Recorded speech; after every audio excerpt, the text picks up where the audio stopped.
Our final lesson in Topic 5A is Lesson 5.4, Solving Radical Equations.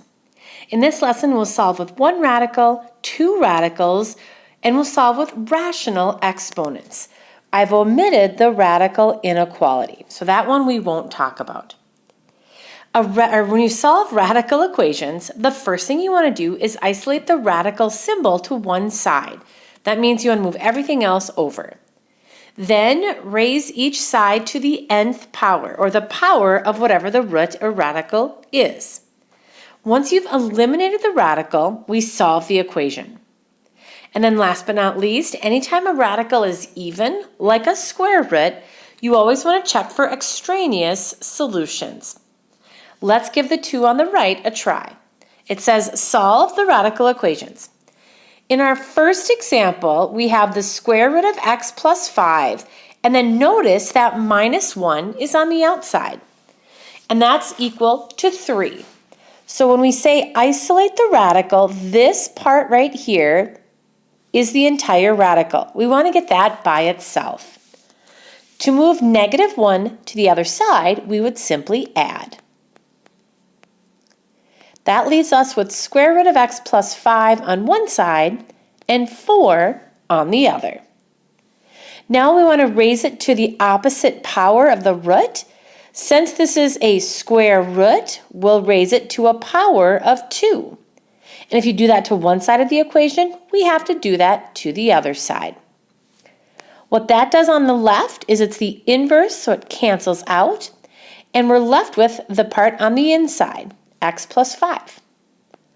On the right, 4 squared is 16. And now we solve what's left over in the equation. To get x by itself, we just minus the 5. And x should equal 11. Since this is an even radical, what we have to do is plug it back into the beginning and check for extraneous solutions. Our goal is to make sure that the left-hand side and the right-hand side are the exact same. If we substitute in 11, we would have the square root of 11 plus 5 minus 1 equals 3. We want to know, is that a true statement? Well, the square root of 11 plus 5 would be the square root of 16. The square root of 16 is 4. And this does in fact check out. 4 minus 1 is 3. That equals 3. So our check is good. That means x equals 11 is a valid solution to the equation. Over on the right, with our cubed root, we don't have to check for extraneous solutions since we can have positive and negative outputs. So let's first isolate the radical. Notice here the radical is this part right here. We need to get rid of the 3 on the outside and the 2. When we think about order of operations, in solving, we work our order of operations backwards. So we're going to actually move the 2 over first using subtraction.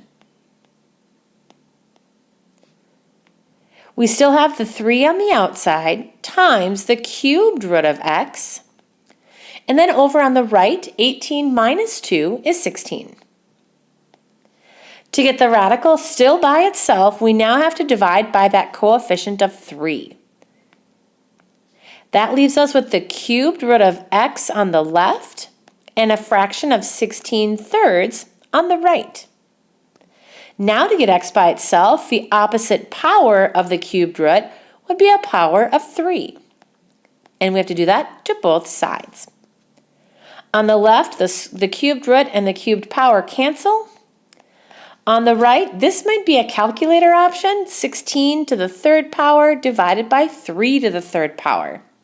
16 times 16 is 256, but if you multiply that by another 16, that ends up being 4,096. And 3 to the 3rd power, that's on our power chart, that equals 27. Again, we don't have to check this answer since it's an odd root. Let's try an application question. The suspension cables from the Golden Gate Bridge's towers are farther above the roadway near the towers and closer to the roadway near the middle of the bridge. You can figure out your distance from the middle of the bridge in feet and the height of the suspension cable in feet and your position by using the equation x equals the square root of y minus 20 over that teeny tiny decimal 0.010583. About how far is the cable from the roadway when you are 200 feet from the middle of the bridge? That was a lot of information to take in, so let's recap. X equals your distance from the middle. And if you can hear that noise in the background, that would be my husband and a lawnmower. So I apologize for that. Hopefully you can still hear the video. The value for y is the height of the cable.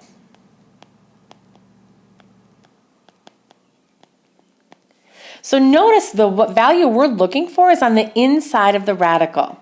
We want to know how high up is the cable when we are 200 feet from the middle of the bridge. So if x equals 200, we're going to substitute that into our equation over here on that left-hand side. 200 equals the square root in the numerator, y minus 220, over that decimal, 0.010583. To get y by itself, we have to again think of our order of operations backwards. Let's multiply both sides by 0.010583. See if we can get that to work on the right side. 0.010583. Go ahead and plug that into your calculator. And we're going to write out as much of that decimal as possible. So I'm going to say, if you multiply that by 200, I got 2.1166. On the right, we have just the square root of y minus 220. The radical is isolated. What we would do here to get rid of the radical is square that right-hand side. And if we square the right, we're going to have to square the left as well. On the right-hand side, again, as up above, the radical and the power cancel.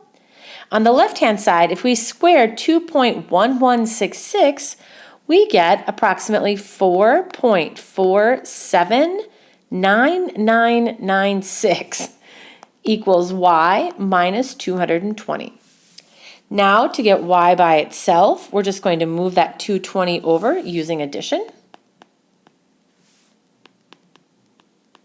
Be careful where your decimal is. Remember, it's right there. If we take 220 and we add that 4.479996, we're going to get an approximate height of the cable of 224, and we'll go to the nearest hundredth. We'll say approximately 244.48 feet. That's how high up the cable would be from the roadway. In our example at the bottom of the first page, it's another solve, but what makes this one unique is now we have variables on both sides. So it just says solve the radical equation. The square root of 3x minus 2 is equal to x minus 4. Notice the radical is already isolated. There isn't anything on the outside of it on that left-hand side. So that's good. That means we can go to our next step and raise each side to the opposite power. We'll square the left-hand side, and we'll square the right-hand side. Now you have to be very careful in this step. The left side just cancels out like it normally does, and we're good to go. So I'm going to write that over here, 3x minus 2, just to give myself a little bit more room. But on that right-hand side, if you have an addition or a subtraction problem being squared, you have to FOIL. Remember, we can't just square the x and square the 4. That means you have to write it out twice and FOIL it. And that will give us an x squared in our answer. So we have 3x minus 2. If you FOIL first, outside, inside, last, you'll get x squared minus 8x plus 16. And if you get x squared minus 8x plus 16, this is a quadratic equation. Our rules for solving quadratics take us back to semester 1. We have to set this equation equal to 0. That means I'm going to move 3x over and the 2 over, leaving us with 0 equals x squared minus 11x plus 18. To solve a quadratic, when our a value is 1, notice there isn't a number in front of x squared. That will be our best case scenario if we're trying to break this down into a product of smaller parts. So if we want to try to split that constant value, what are numbers that go into 18? We could multiply 1 times 18, we could multiply 2 times 9, we could also multiply 3 and 6. Out of those 3 pairs, it looks like the 2 and the 9, if they're both negative, would give us that negative 11. That means we can factor completely in that first step. The x squared will split apart into x times x. Remember, the 2 and the 9 will both have to be negative, so that when you add them, you get negative 11, and when you multiply them, you get positive 18. From here, to get x by itself, remember, we applied the zero product property.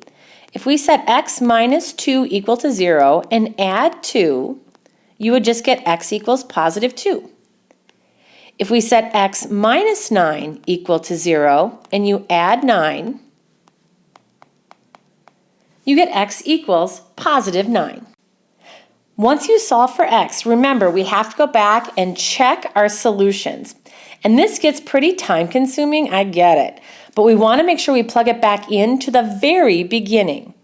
So I'm going to take both of these values and take them and go right back up and plug them back in to the very original equation. First, I'm going to try positive 2. So 3 times 2 minus 2, and then I have to plug it in on the right-hand side as well. So that's what makes this a little different than before. 3 times 2 is 6, and 6 minus 2 is 4. On the right, 2 minus 4 is negative 2. So here's where we get the extraneous solution. In order for our radical to be considered a function, it's not plus or minus 2 for the square root of 4. It's just positive 2. You can only have one answer. And since the right-hand side isn't positive 2, it's negative 2, that means they're not valid, and this would be an extraneous solution. So x equals 2 is extraneous, because the value on the left-hand side is positive, but the right-hand side is negative. They have to be a match. Let's try positive 9. If we take 3 times 9 minus 2 and 9 minus 4, notice 3 times 9 is 27, and 27 minus 2 is 25. And on the right, 9 minus 4 is positive 5, so it's looking positive for us. See what I did there? Square root of 25 is 5. That answer checks. This means x equals positive 9 is the only valid solution. So these are your notes for lesson 5.4. When you're finished, please upload a picture for credit.